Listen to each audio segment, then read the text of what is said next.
Why I Am Not a Pacifist by C.S. Lewis.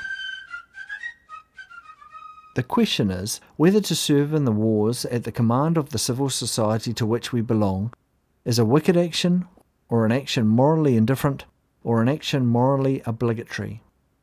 In asking how to decide this question, we are raising a much more general question. How do we decide what is good or evil? The usual answer is that we decide by conscience. But probably no one thinks now of conscience as a separate faculty like one of the senses. Indeed, it cannot be so thought of. For an autonomous faculty like a sense cannot be argued with. You cannot argue a man into seeing green if he sees blue. But the conscience can be altered by argument. And if you did not think so, you would not have asked me to come and argue with you about the morality of obeying the civil law when it tells us to serve in the wars. Conscience, then, means the whole man engaged in a particular subject matter. But even in this sense, conscience still has two meanings. It can mean A, the pressure a man feels upon his will to do what he thinks is right, B, his judgment as to what the content of right and wrong are. In sense A, conscience is always to be followed. It is the sovereign of the universe, which, if it had power as it had right, would absolutely rule the world. It is not to be argued with, but obeyed, and even to question it is to incur guilt. But in sense B, it is a very different matter. People may be mistaken about right and wrong. Most people in some degree are mistaken. By what means are mistakes in this field to be corrected? The most useful analogy here is that of reason, by which I do not mean some separate faculty, but, once more, the whole man judging, only judging this time not about good and evil, but about truth and falsehood. Now, any concrete train of reasoning involves three elements. Firstly, there is the reception of facts to reason about. These facts are received either from our own senses or from the reports of other minds. That is, either experience or authority supply us with our material. But each man's experience is so limited that the second source is the more usual. Of every 100 facts upon which to reason, 99 depend on authority. Secondly, there is the direct, simple act of the mind perceiving self-evident truth, as when we see that if A and B both equal C, then they equal each other. This act I call intuition. Thirdly, there is an art or skill of arranging the facts so as to yield a series of such intuitions which, linked together, produce a proof of the truth or falsehood of the proposition we are considering. Thus, in a geometric proof, each step is seen by intuition, and to fail to see it is not to be a bad geometrician, but an idiot. The skill comes in arranging the material into a series of intuitable steps. Failure to do this does not mean idiocy, but only a lack of ingenuity or invention. Failure to follow it need not mean idiocy, but either inattention or a defect of memory which forbids us to hold all the intuitions together. Now, all corrections of errors in reasoning is really corrections of the first or the third element. The second, the intuitional element, cannot be corrected if it is wrong, nor supplied if it is lacking. You can give a man new facts. You can invent a simpler proof, that is, a simpler concatenation of intuitable truths. But when you come to an absolute inability to see any one of the self-evident steps out of which the proof is built, then you can do nothing. No doubt this absolute inability is much rarer than we suppose. Every teacher knows that people are constantly protesting that they can't see some self-evident inference. But the supposed inability is usually a refusal to see, resulting either from some passion which wants not to see the truth in question, or else from sloth which does not want to think at all. But when the inability is real, argument is at an end. You cannot produce rational intuition by argument, because argument depends upon rational intuition. Proof rests upon the unprovable, which has to be just seen. Hence faulty intuition is incorrigible. it does not follow that it cannot be trained by practice and attention, and in the mortification of disturbing passions, or corrupted by the opposite habits, but it is not amenable to correction by argument. Before leaving the subject of reason, I must point out that authority not only combines with experience to produce the raw materials, the facts, but also has to be frequently used instead of reasoning itself, as a method of getting conclusions. For example, few of us have followed the reasoning on which even 10% of the truths we believe are based. We accept them on authority from the experts and are wise to do so. For though we are thereby sometimes deceived, yet we should have to live like savages if we did not. Now all three elements are found also in conscience. The facts, as before, come from experience and authority. I do not mean moral facts, but those facts about actions without holding which we could not raise moral questions at all, for we should not even be discussing pacifism if we did not know what war and killing meant, nor chastity if we had not learned what schoolmasters used to call the facts of life. Secondly, there are the pure intuitions of utterly simple good and evil as such. Third, there is the process of argument by which you arrange the intuitions so as to convince a man that a particular act is wrong or right. And finally, there is authority as a substitute for argument, telling a man of some wrong or right which he would not otherwise have discovered and rightly accepted if a man has good reason to believe the authority wiser and better than himself. The main difference between reason and conscience is an alarming one. It is thus that while the unarguable intuitions on which all depend are liable to be corrupted by passion when we are considering truth and falsehood, they are much more liable, they are almost certain to be corrupted when we are considering good and evil. For then we are concerned with some action to be here and now done, or left undone by ourselves. And we should not be considering that action at all, unless we had some wish either to do or not to do it, so that in this sphere we are bribed from the very beginning. Hence the value of authority in checking or even superseding our own activity is much greater in this sphere than in that of reason.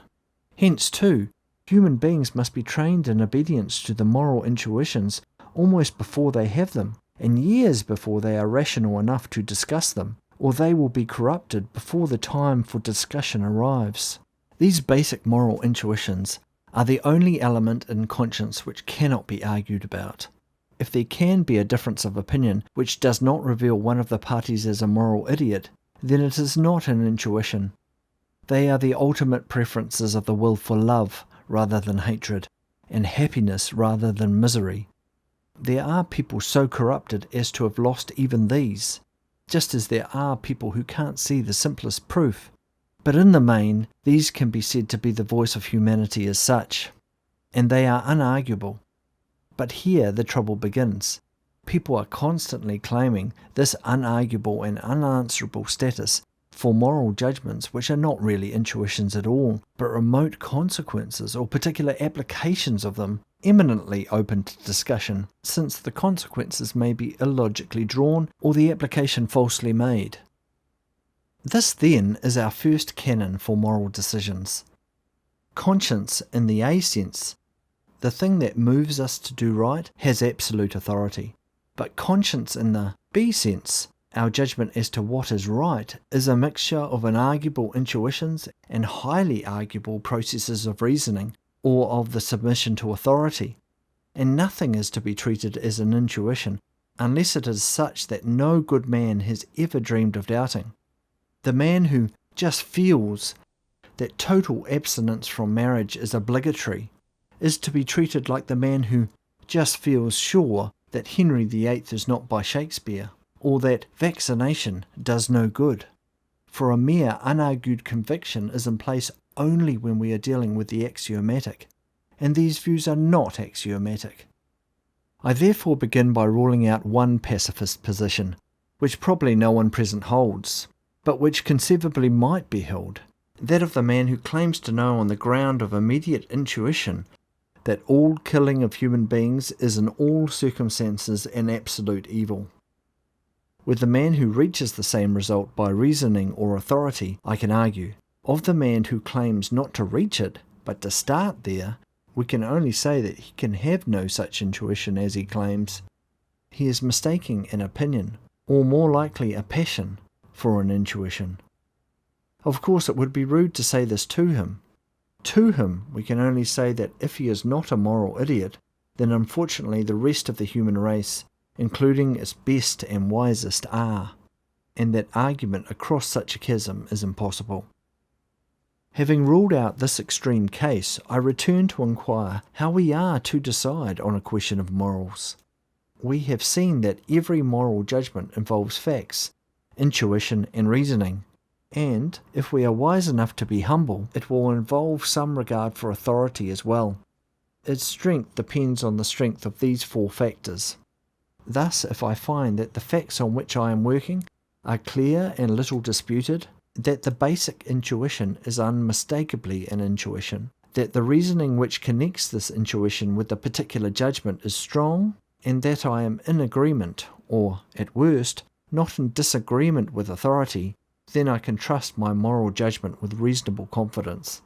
And if, in addition, I find little reason to suppose that any passion has secretly swayed my mind, this confidence is confirmed. If, on the other hand, I find the facts doubtful, the supposed intuition by no means obvious to all good men, the reasoning weak, and the authority against me, then I ought to conclude that I am probably wrong. And if the conclusion which I have reached turns out also to flatter some strong passion of my own, then my suspicion should deepen into moral certainty. By moral certainty, I mean the degree of certainty proper to moral decisions, for mathematical certainty is not here to be looked for. I now apply these tests to the judgment.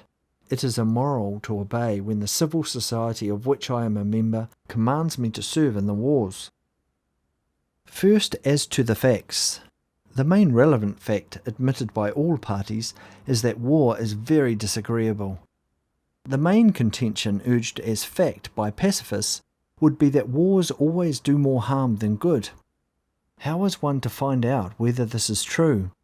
It belongs to a class of historical generalizations which involve a comparison between the actual consequences of some actual event and a consequence which might have followed if that event had not occurred. Wars do no good involves the proposition that if the Greeks had yielded to Xerxes and the Romans to Hannibal, the course of history ever since would have been perhaps better, but certainly no worse than it actually has been. That a Mediterranean world in which Carthaginian power succeeded Persian would have been at least as good and happy and as fruitful for all posterity as the actual Mediterranean world in which Roman power succeeded Greek. My point is not that such an opinion seems to me overwhelmingly improbable. My point is that both opinions are merely speculative. There is no conceivable way of convincing a man of either.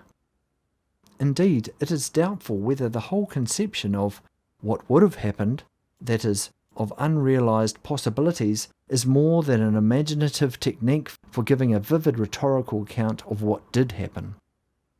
That wars do no good is then so far from being a fact that it hardly ranks as a historical opinion. Nor is the matter mended by saying modern wars. How are we to decide whether the total effect would have been better or worse if Europe had submitted to Germany in 1914? It is of course true that wars never do half the good which the leaders of the belligerents say they are going to do. Nothing ever does half the good. Perhaps nothing ever does half the evil which is expected of it. And that may be a sound argument for not pitching one's propaganda too high. But it is no argument against war. If a Germanized Europe in 1914 would have been an evil, then the war which prevented that evil was, so far, justified. To call it useless because it did not also cure slums and unemployment is like coming up to a man who has just succeeded in defending himself from a man-eating tiger and saying, "It's no good, old chap, this hasn't really cured your rheumatism." On the test of fact, then, I find the pacifist position weak. It seems to me that history is full of useful wars, as well as of useless wars. If all that can be brought against the frequent appearance of utility is mere speculation about what would have happened, I am not converted. I next turn to the intuition. There is no question of discussion once we have found it. There is only the danger of mistaking for an intuition, something which is really a conclusion and therefore needs argument. We want something which no good man has ever disputed. We are in search of platitude. The relevant intuition seems to be that love is good and hatred bad, or that helping is good and harming bad. We have next to consider whether reasoning leads us from this intuition to the pacifist conclusion or not. And the first thing I notice is that intuition can lead to no action until it is limited in some way or other. You cannot do simply good to simply man. You must do this or that good to this or that man. And if you do this good, then you can't at the same time do that. And if you do it to these men, you can't also do it to those. Hence, from the outset, the law of beneficence involves not doing some good to some men at some times.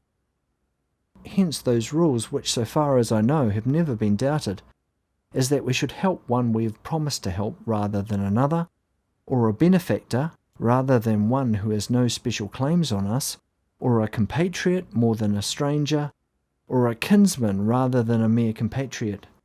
And this in fact means most often helping A at the expense of B, who drowns while you pull A on board. And sooner or later it involves helping A by actually doing some degree of violence to B. But when B is up to mischief against A, you must either do nothing, which disobeys the intuition, or you must help one against the other. And certainly no one's conscience tells them to help B, the guilty. It remains therefore to help A. So far, I suppose, we all agree. If the argument is not to end in an anti-pacifist conclusion, one or other of two stopping places must be selected. You must either say that violence to B is lawful only if it stops short of killing, or else the killing of individuals is indeed lawful, but the mass killing of war is not. As regards the first, I admit the general proposition that the lesser violence done to B is always preferable to the greater, provided that it is equally efficient in restraining him and equally good for everyone concerned, including B, whose claim is inferior to all the other claims involved, but not non-existent. But I do not therefore conclude that to kill B is always wrong. In some instances, for instance in a small isolated community, death may be the only efficient method of restraint. In any community, its effect on the population, not simply as a deterrent through fear, but also as an expression of the moral importance of certain crimes, may be valuable. And as for B himself, I think a bad man is at least as likely to make a good end in the execution shed some weeks after the crime, as in the prison hospital 20 years later. I am not producing arguments to show that capital punishment is certainly right. I am only maintaining that it is not certainly wrong. It is a matter on which good men may legitimately differ. As regards the second, the position seems to be much clearer. It is arguable that a criminal can always be satisfactorily dealt with without the death penalty. It is certain that a whole nation cannot be prevented from taking what it wants except by war. It is almost equally certain that the absorption of certain societies by certain other societies is a great evil. The doctrine that war is always the greater evil seems to imply a materialist ethic, a belief that death and pain are the greatest evils. But I do not think they are. I think the suppression of a higher religion by a lower, or even a higher secular culture by a lower, are much greater evil. Nor am I greatly moved by the fact that many of the individuals we strike down in war are innocent. That seems, in a way, to make war not worse but better. All men die, and most men miserably. That two soldiers on opposite sides, each believing his own country to be in the right, each at the moment when his selfishness is most in abeyance, and his will to sacrifice in the ascendant, should kill each other in plain battle, seems to me by no means one of the most terrible things in this very terrible world. Of course, one of them, at least, must be mistaken. And of course, war is a very great evil. But that is not the question. The question is whether war is the greatest evil in the world, so that any state of affairs which might result from submission is certainly preferable. And I do not see any really cogent arguments for that view. Another attempt to get a pacifist conclusion from the intuition is of a more political and calculating kind. If not the greatest evil, yet war is a great evil. Therefore we should like to remove it if we can. But every war leads to another war. The removal of war must therefore be attempted. We must increase by propaganda the number of pacifists in each nation until it becomes great enough to deter that nation from going to war. This seems to me wild work. Only liberal societies tolerate pacifists.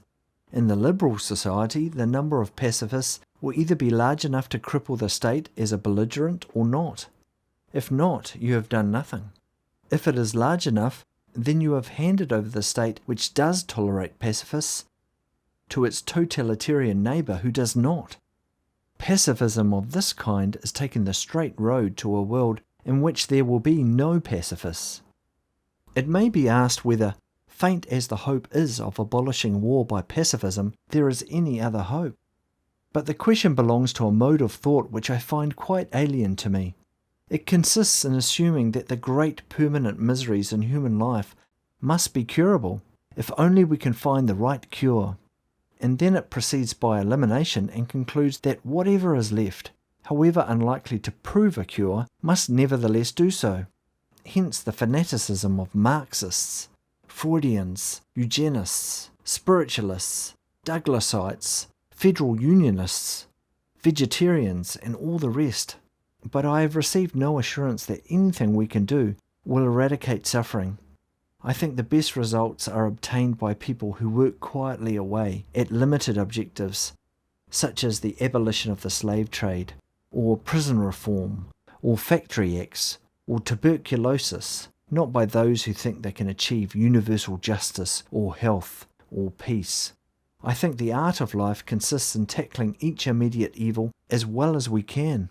To avert or postpone one particular war by wise policy, or to render one particular campaign shorter by strength and skill, or less terrible by mercy to the conquered and the civilians, is more useful than all the proposals for universal peace that have ever been made. Just as the dentist who can stop one toothache has deserved better of humanity than all the men who think they have some scheme for producing a perfectly healthy race. I do not therefore find any very clear and cogent reason for inferring from the general principle of beneficence the conclusion that I must disobey if I am called on by lawful authority to be a soldier.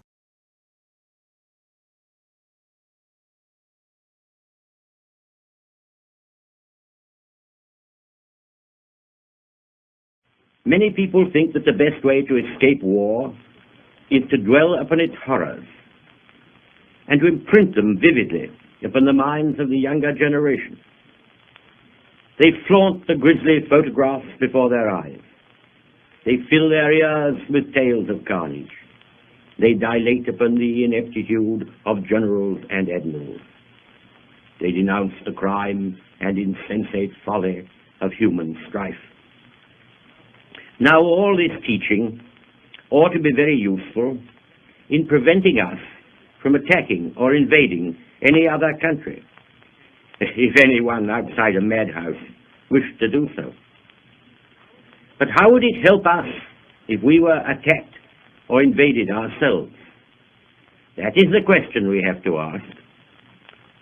Would the invaders consent to visit Lord Beaverbrook's exhibition, or listen to the impassioned appeals of Mr. Lloyd George? Would they agree to meet that famous South African, General Smuts, and have their inferiority complex removed in friendly, reasonable debate? I doubt it. I have borne responsibility for the safety of this country in grievous times. I gravely doubt it. But even if they did, I'm not so sure we should convince them and persuade them to go back quietly home. They might say, it seems to me, You are rich. We are poor. You seem well fed. We are hungry. You have been victorious. We have been defeated. You have valuable colonies. We have none. You have your navy. Where is ours? You have had the past. Let us have the future. Above all, I fear, they would say, you are weak and we are strong. After all, my friends, only a few hours away by air, there dwells a nation of nearly 70 millions of the most educated, industrious, scientific, disciplined people in the world, who are being taught from childhood to think of war as a glorious exercise and death in battle as the noblest fate for man. There is a nation which has abandoned all its liberties in order to augment its collective strength. There is a nation which, with all its strength and virtue, is in the grip of a group of ruthless men preaching a gospel of intolerance and racial pride, unrestrained by law, by parliament, or by public opinion. In that country, all pacifist speeches, all morbid war books are forbidden or suppressed, and their authors rigorously imprisoned. From their new table of commandments, they have omitted, "Thou shalt not murder." It is but 20 years since these neighbors of ours fought almost the whole world and almost defeated them.